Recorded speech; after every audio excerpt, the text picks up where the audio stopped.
Resident Evil 3 Nemesis was released on PlayStation 1 September 22nd, 1999, and we are here with 20 facts about one of the most unique games in the franchise. So sit back, relax, and enjoy. Number 1. Last Escape. The game was initially planned as a spin-off game titled Resident Evil: The Last Escape, a name Jill even references in her opening monologue. It was Raccoon City's last chance, and my last chance. The game would be given the honor of becoming an official numbered entry because the developers wanted to finish out the trilogy on the PS1 before moving on to the new hardware with the Dreamcast. Number 2. Brad. Brad was the helicopter pilot of the first game and a secret zombie in the second game, so this is actually the first time that we get to see him in the flesh. We first get a glimpse of him bursting through a door running past Jill, and we can witness him fending off a few zombies in the alley. We finally meet up with him in the bar where a zombie takes a bite out of him. The next time that we see him is also the very first time that we encounter the Nemesis. If you stick around and fight the monster, you can grab Brad's star key, which can be used on the computer to give you the safe combination to the star's office key. Once you leave the police station, you'll find that Brad's body has vanished. Number 3. Nemesis. Much like the trenchcoat-wearing Mr. X in Resident Evil 2, we have a stalker that will hunt us through the game. Nemesis is better than Mr. X in every way. He's faster, more resilient, shows up randomly at the worst possible moments, and carries a rocket launcher. He'll show up randomly throughout the game, smashing everything in his path, and just when you think he's defeated, he comes back stronger and even more brutal than before. Much like Mr. X, he'll drop a few goodies for the players, but he takes so much abuse that sometimes you're better off just making a run for it. Only this guy will chase you from room to room until you lose him, or find some way to get rid of him for a few minutes. You can always tell he's arrived because of his blood-curdling catchphrase, "Stars." He's grotesque, he's relentless, and his name is in the title for a reason.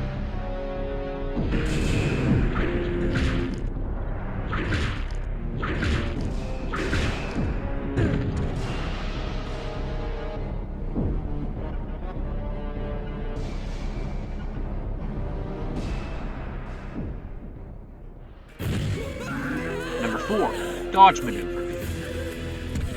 This was the first game that introduced the dodge maneuver. If you held down the R1 button and tapped the action button just as the enemy was about to strike, Jill would dodge the enemy and avoid damage. It might seem a bit tricky at the start, but by the end of the game, you'll be dodging Nemesis like you're Neo from the Matrix. Number 5. Random puzzle solutions. The solutions to some puzzles are randomized for each playthrough, so you can't just get them from a guide to continue. Even if you die and come back to a puzzle where you remember the answer from a minute ago, it won't always stay the same. Number 6. Random item pickups. Item pickups can also be random in this game, giving different quantities or different items altogether each time you load the game. This makes it so that dying costs you even more because you might get a really generous item drop only to have it change after you die. Number 7. Random enemies. There's a lot of randomness in this game, and you really see it every time you have to reload a save. Rooms that were infested with zombies a minute ago might be filled with dogs this time. You can have crows burst through windows, and zombies can break out of parked cars to attack you. Every time you load the game, you have the chance of seeing it in a different way. Number 8. New zombie models. Nemesis features an abundance of new models for the zombies. There are many different male zombies in here, and a few new female zombies this time around. They also have chubby zombies. Zombies will occasionally sprint towards you and grab you even faster, and it seems to be random whether or not they'll do it. Number 9. UBCS. The Umbrella Biohazard Countermeasure Service, or UBCS for short, is Umbrella's personal cleanup crew, whom they send into Raccoon City under the guise of helping to rescue survivors. Their actual mission is to clean up loose ends for Umbrella and to make sure the truth never gets out. Their commanding officer Mikhail has been injured, and leadership has now fallen to Nikolai, who can be seen later killing his own men in a suspicious manner. Number 10. Carlos Oliveira. Jill will meet Carlos, a member of the UBCS, as she wanders the streets of Raccoon City.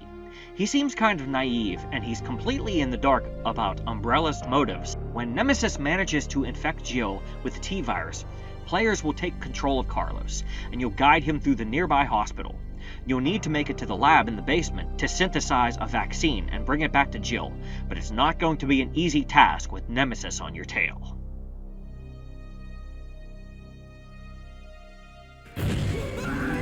Number 11. Dario Rosso. At the start of the game, Jill will meet a man named Dario Rosso, who's lost his daughter in the chaos. He refuses to help Jill and locks himself inside of a shipping container. Once you've met Brad in the bar, you can come back and learn the fate of Rosso. It looks like he finally came out of his hiding place only to be ambushed by the zombies. At least you can finally get the items that he was hoarding in there. Number 12. Mixing gunpowder. A new addition to this game is the ability to mix different types of gunpowders to create more ammo. Mixing it in different quantities and in certain order will yield different results, giving the player a ton of freedom to craft whatever kind of ammo they'd like. Just have the mixing tool in your inventory when you want to craft something, follow the recipe, and voila!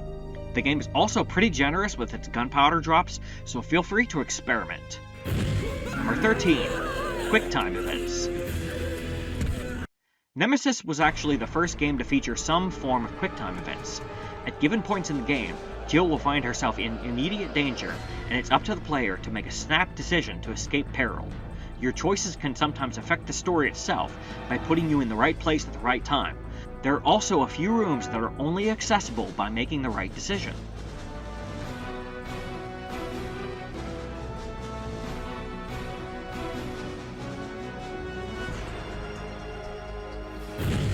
Number 14. Connections to Resident Evil 2. Chronologically, the game takes place before and after the events of Resident Evil 2. Jill starts off the day before Leon and Claire arrive in Raccoon City.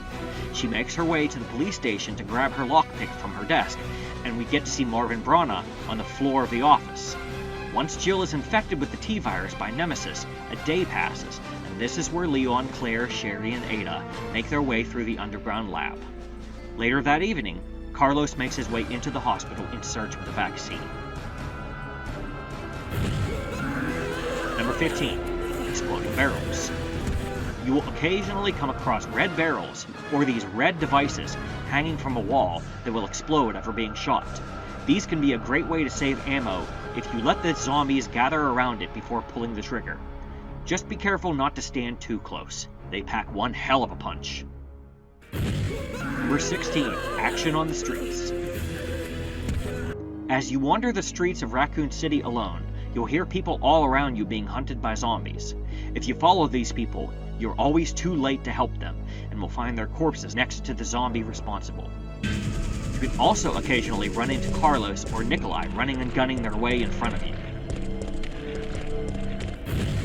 Number 17. Hunters. A fan-favorite enemy from the first game makes a return here once you get to the hospital. The beta hunters are just as lethal as they were before and still have their decapitation attack. We're also introduced to the gamma hunters, which were bred using frog DNA rather than reptile. They would later make a return in the prequel, Resident Evil 0. Number 18. Nemesis Final Confrontation. After giving Nemesis an acid bath, you'll find yourself in a large room with a live rail cannon. All around the room, you'll find dead soldiers as well as dead Mr. X's. I guess we found out where that helicopter went with the 5 other canisters. You'll need to use the rail cannon to destroy Nemesis, who has now mutated into a large mass similar to what happened to William Birkin. After a few shots, you'll get one last chance to get a bit of catharsis.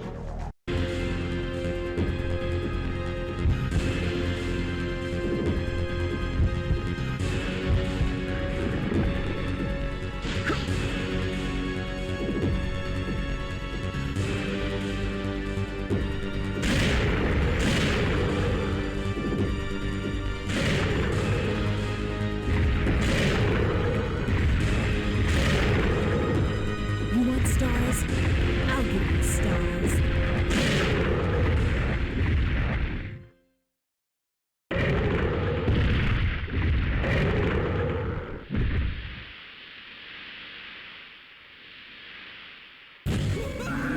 15, the destruction of Raccoon City.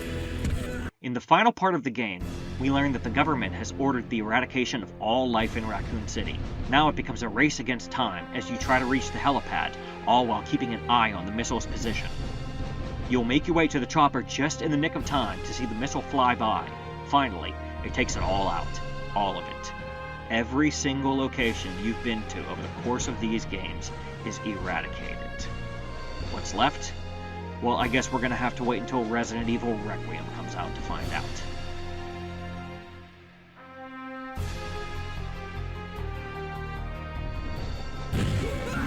Number 20. Epilogue cards. Once you complete the game, you'll get an epilogue card for Jill.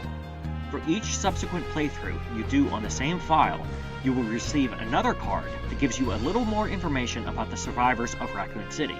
There are 8 in total, so you're going to need to play through the game 8 times to see all of them. Luckily, the game does a lot to keep things unpredictable and make repeat plays through more interesting. Thanks for watching all the way to the end. If you enjoyed this video, please give it a like and consider subscribing. I'll see you on the next one.